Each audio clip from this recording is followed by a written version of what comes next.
Hola, hola chicos, ¿qué tal? ¿Cómo están? Sean bienvenidos a nuestra clase de química, pues en esta oportunidad vamos a desarrollar el tema de estequiometría y vamos a hablar con respecto a la parte teórica de estequiometría. Miren, ve, la estequiometría es una ciencia que estudia las relaciones cuantitativas, es decir, la relación que hay entre las masas, volúmenes y moles que están actuando en una reacción química, ¿correcto? Miren, ve chicos, como pueden observar aquí en la imagen, tenemos uh, una reacción química, como pueden observar, donde están actuando la temperatura, la presión, todo ello, y va a haber una reacción química entre dos compuestos a más, que van a formar productos, como por ejemplo aquí hay productos, ¿ves? Hay otros productos que se están formando.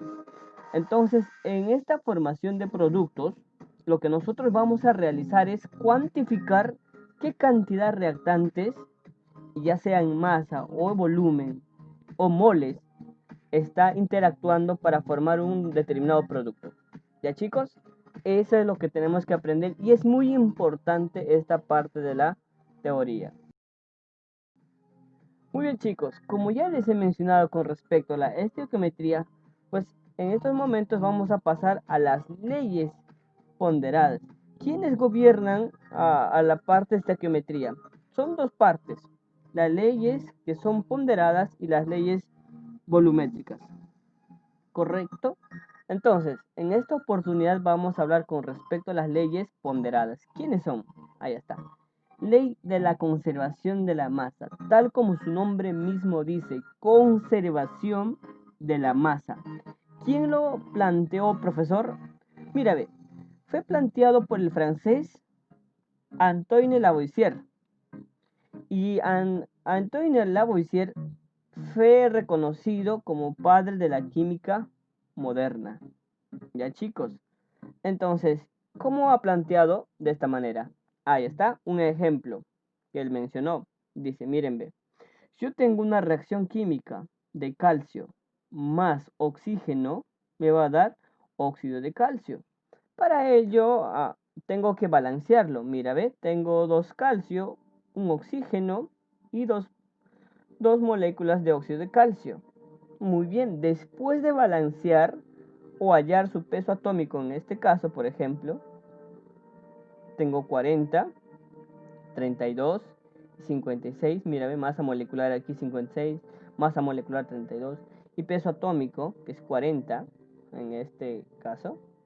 Entonces tengo una relación molar. En primer lugar, ¿quiénes son los moles? Son los coeficientes de la parte estequiométrica, de la ecuación estequiométrica. Mira, ve, calcio tiene como coeficiente el 2, es decir, me está diciendo que hay 2 moles de calcio. Hay un mol de oxígeno, porque acá me dice que el coeficiente es 1. Aquí me dice que hay 2 moles de óxido de calcio. Entonces, profesor, ¿en qué veo la conservación de masa? Vamos a la masa entonces, chicos. Miren, ve, yo sé que el peso atómico de calcio, ¿cuánto es? 40, profesor, o 20, profesor. Miren, ve, la relación de masas que va a tener aquí es esta. Miren, por ejemplo, aquí yo tengo 80 gramos, 32 gramos y 112 gramos. Pero este 112 gramos, ¿de dónde apareció, profesor? Súmenlo. 80 más 32 me da 112. ¿Qué significa? Que la cantidad de masa que hay en los reactantes tiene que haber también la misma cantidad de masa en los productos. ¿Por qué? Porque en una reacción estequiométrica reaccionan elementos o compuestos puros. ¿Correcto? Esa parte tienen que tener mucho en cuenta. ¿Ya chicos? Muy bien. Entonces, como hemos dicho, el peso atómico del calcio es 40, por 2 se da 80. Peso atómico de oxígeno es 16, por 2 me da 32. Y calcio es 40 más 16 sería 56 por 2 me da 112, ¿correcto? Y como pueden observar, aquí se conserva la cantidad de masa, no se ha perdido. Todos los reactantes reaccionaron y me formaron producto la misma cantidad. Muy bien, chicos. Entonces, mira, ve, tal como dice aquí, la masa de reactantes es igual a la masa de productos, que es igual a 112 gramos. Muy bien. Ley de proporciones definidas. Tal como su nombre mismo dice, están las proporciones definidas. ¿Correcto? ¿De qué, profesor? Proporciones definidas de masa y como también moles. ¿Correcto? ¿Cómo así? ¿Y quién lo propuso, profesor? Lo propuso el francés Joseph. Entonces, también conocido como Gay-Lussac. Más la gente lo conoce como Gay-Lussac. ¿Correcto? Entonces, hay una proporción fija tanto de masa y moles. Eso es lo que me menciona Gay-Lussac. A ver. Ejemplo, vamos a quemar el carbón. Carbón puede ser la leña, carbón de piedra. Vamos a ver, mira, ve. Aquí está. Carbón. Carbono más oxígeno me va a dar monóxido de carbono. Lo voy a balancear. 2, 1 y 2. Peso atómico de carbono es 12. Peso atómico de oxígeno es 16, pero por 2 sería 32. Y la masa molecular aquí sería 56. La relación molar, es decir, de moles, sería su coeficiente es 2, 1 y 2 moles. Relación de masa, miren, ve, sería 2 por 2, 2 moles por 12 sería 24 gramos, ¿ves? 1 mol por 32 sería 32 gramos. 2 moles por 56 me daría 112. Pero en este caso, mira, ve, carbono, ¿cuánto tiene? Tiene 12. Carbono tiene 12. Oxígeno, ¿cuánto tiene? Oxígeno tiene 16. ¿Hasta ahí cuánto es? 28. Por 2, 56. ¿Ves? Aquí la masa va a ser 56 gramos. Ya la masa molar total. Aquí, por ejemplo, la masa molar del oxígeno es 32. Y acá hay 24 gramos. ¿Correcto? Entonces, Proust, ¿qué dice? Proust, ¿qué es lo que dice él? Yo le voy a sacar, por ejemplo, octava 24 me queda 3. Octava 32 me queda 4. Octava 56 me queda 7. 7, 4 y 3 ya son números primos entre sí. Ya no se puede más simplificar. Por lo tanto, eso es la relación que va a existir en la combinación de masas. ¿Cómo así, profesor? Mira, ve. A 3 yo lo multiplico por 20, me da 60. 4 por 20, 80. Y 7 por 20, 140. ¿Ves? Ya tengo la relación. Entonces, mi constante para carbono en esta reacción sería 3, oxígeno como 4 y monóxido de carbono como 7. Por lo tanto, tenemos esta definición. La masa de carbono es a 3, la masa de oxígeno es a 4 y la masa de monóxido de carbono es a 7. ¿Ves? Tiene proporciones bien definidas, ¿correcto? Entonces, estas definiciones me van a ayudar muchísimo para el desarrollo de muchos ejercicios. Tienen que tener en cuenta mucho. Ahí está, mira, ve, eso es de la ley de la conservación de masa. Seguimos. Profesor, vamos a hablar un poco con respecto al reactante limitante y reactante en exceso. Mira, ve, reactante limitante es todo aquello que ingresa al reactor con una determinada cantidad o proporción menor. Que el reactivo limitante es la que va a definir hasta dónde va a llegar la reacción química. Si el compuesto, que es el reactante limitante, se acabó, ya no hay más reacción. Hasta allí quedó. Entonces, los demás quedará como exceso. Y profesor, ¿cómo es el reactivo en exceso? Lo mismo, casi, pero lo inverso. Miren, ve. Lo que pasa es que va a haber reactantes que van a entrar de forma exceso, es decir, en exceso mucho. ya, que va a ir reaccionando, y como sabemos que el reactante, la reacción limitante es la que determina para la formación de productos, entonces va a haber un exceso de un compuesto que entró en demasía, ¿correcto? Muy bien. A ver, regla práctica ahora, por favor, para determinar quién es el reactivo limitante y quién es el reactivo en exceso. Miren, ve, generalmente el reactivo limitante es más costoso, ¿correcto? Y reactivo en exceso siempre tiene mayor abundancia también y tiene menor costo. Ya, de esta forma también puedo determinar, ¿correcto? Muy bien. Como por ejemplo, si hacemos reaccionar carbono con oxígeno. Carbono con oxígeno, entonces el reactante limitante sería el carbono, porque se puede conseguir en proporciones pequeñas que el oxígeno está siempre en el medio ambiente y sería un reactante en exceso, ¿correcto? Muy bien. Pero ¿cómo podemos determinarlo de una forma práctica? De esta forma. Cantidad del dato del reactivo, es decir, del reactivo que sea cualquier reactivo, entre la cantidad obtenida de la ecuación química. ¿Cómo así, profesor? Mira, ve, si en esta relación me sale una fracción pequeña, es decir, bastante baja, es el reactante límite. Si la fracción o la proporción me sale un poco grande, es el reactante en exceso. Y recuerden, siempre te van a dar de dato una determinada cantidad y la cantidad obtenida es en la ecuación química, es decir, después de balancear, después de hacer relaciones de conservación de masa, todo ello vamos a obtener la masa o moles de, del reactante, entonces vamos a dividir entre ellos. Y lo que está arriba como numerador es de datos, siempre nos van a dar de dato, ¿correcto? Entonces, dato entre el dato que se obtiene después de balancear la ecuación química. ¿Correcto? Muy bien. Ley de proporciones múltiples. ¿Cómo es eso, profe? Ley de las proporciones múltiples fue planteada por John Dalton. Ah, esto me menciona que si uno de las masas se mantiene constante, el otro va a variar. De esta forma. Mira, ¿ves?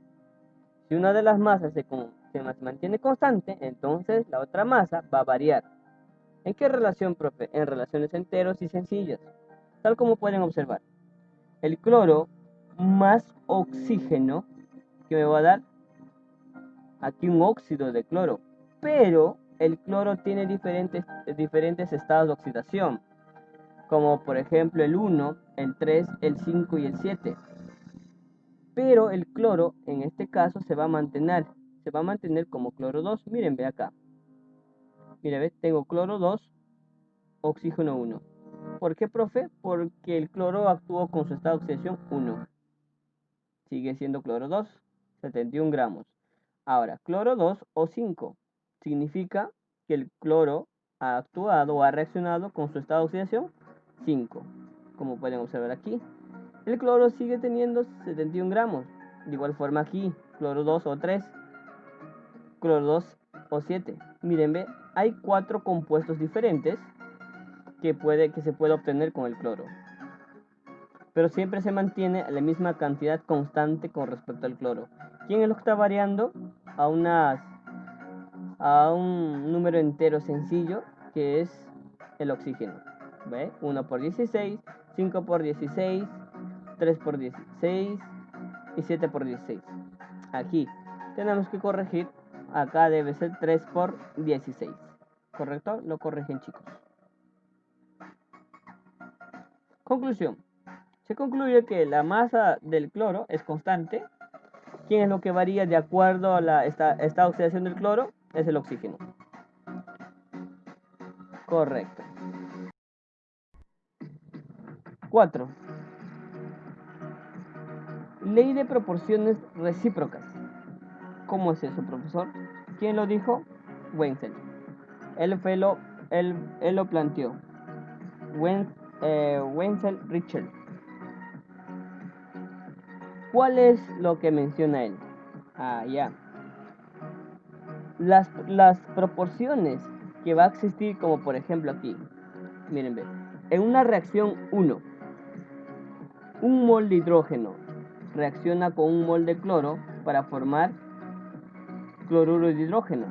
Correcto. Hasta aquí yo tengo 71 gramos de cloro gaseoso. Ahora en esta reacción, 2 de sodio más un mol de cloro me da 2 moles de cloruro de sodio. Si te das cuenta, aquí cloro sigue siendo 71 gramos y acá igual 71 gramos, un mol. Entonces yo puedo definir que si el oxígeno y el sodio empiezan a reaccionar, entonces van a reaccionar de 1 a 2. Eso yo puedo concluir. ¿Por qué? Porque mi cloro me está indicando que es constante. ¿Ve? Entonces, si estos dos reaccionan, que es el hidrógeno y el sodio, ya sé la proporción de cuánto a cuánto están reaccionando. Entonces, de 1 a 2 moles. Y en gramos, profe, de 2 gramos a 46 gramos. ¿Correcto? Y lo que hemos dicho hace un momento, que había dos leyes que gobernaban, eran las leyes ponderadas y las leyes volumétricas en lo que es la estequiometría. Y vamos a hablar ahora con leyes volumétricas, que también habló mucho en el estado gaseoso que hemos estudiado con respecto a Gay-Lussac, que hablaba de las leyes volumétricas, del volumen constante, que solamente variaban la presión y la temperatura, todo ello, ¿cierto? Entonces, ejemplo, mira, ve, síntesis de amoníaco, que se conoce también como síntesis de Haber-Bosch. Relación molar. Después de balancear tengo un mol de nitrógeno más 3 moles de hidrógeno, que me va a dar 2 moles de amoníaco. Reacción molar es 1, 3 y 2. Ahora, chicos, observen.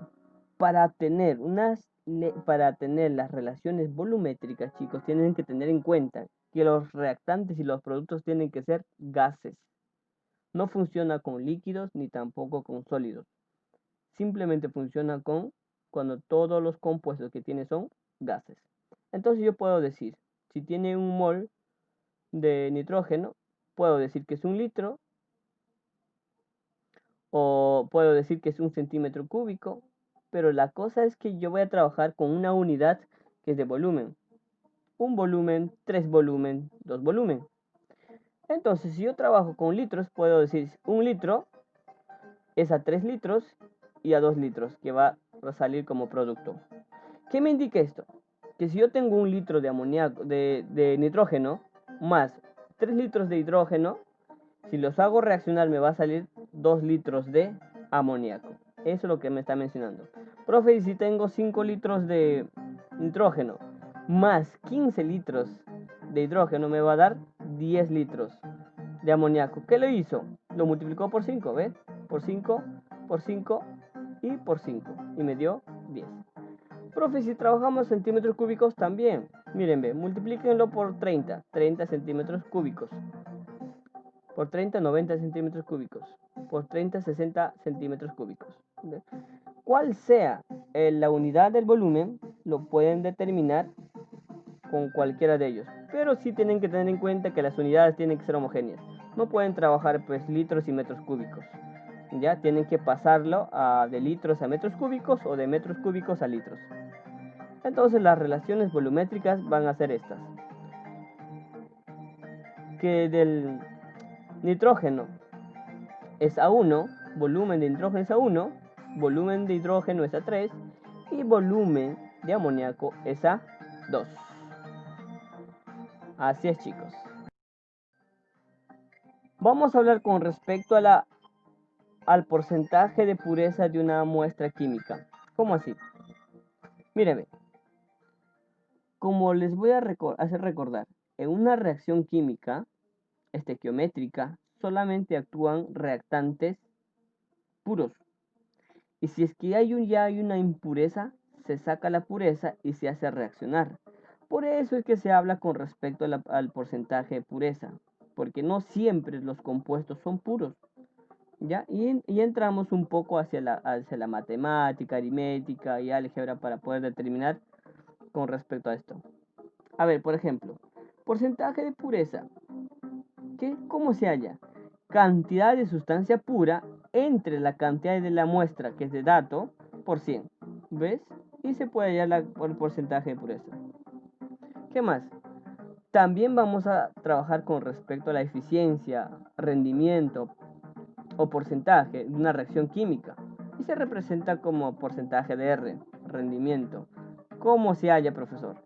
Cantidad de real que te van que se obtiene mediante el experimento, es decir, generalmente los ejercicios vienen como dato, cantidad real, entre la cantidad teórica, que generalmente la cantidad teórica se obtiene después de balancear la reacción química y con las ecuaciones que ya hemos hablado con las leyes ponderadas o volumétricas, ¿correcto? Y se divide y obtenemos el porcentaje de rendimiento. Rendimiento real entre rendimiento teórico, ¿correcto? Muy bien. Ahí está la explicación de lo anterior que dice que la cantidad real o rendimiento real se conoce experimentalmente, ¿ves? Y es menor que la cantidad teórica, es decir, que la cantidad que se obtiene en la reacción química, en la parte estequiométrica. Se halla en base a la ecuación química, o sea, por estequiometría. El rendimiento teórico es la máxima cantidad definida por un cierto producto cuando el 100% del reactivo limitante se ha transformado. Chicos, tienen que tener en cuenta que mucho depende del reactante limitante para poder obtener los productos. Muy bien, chicos, muchas gracias por la atención prestada. Espero que les haya ayudado en esta parte. Muchas bendiciones y sigan estudiando.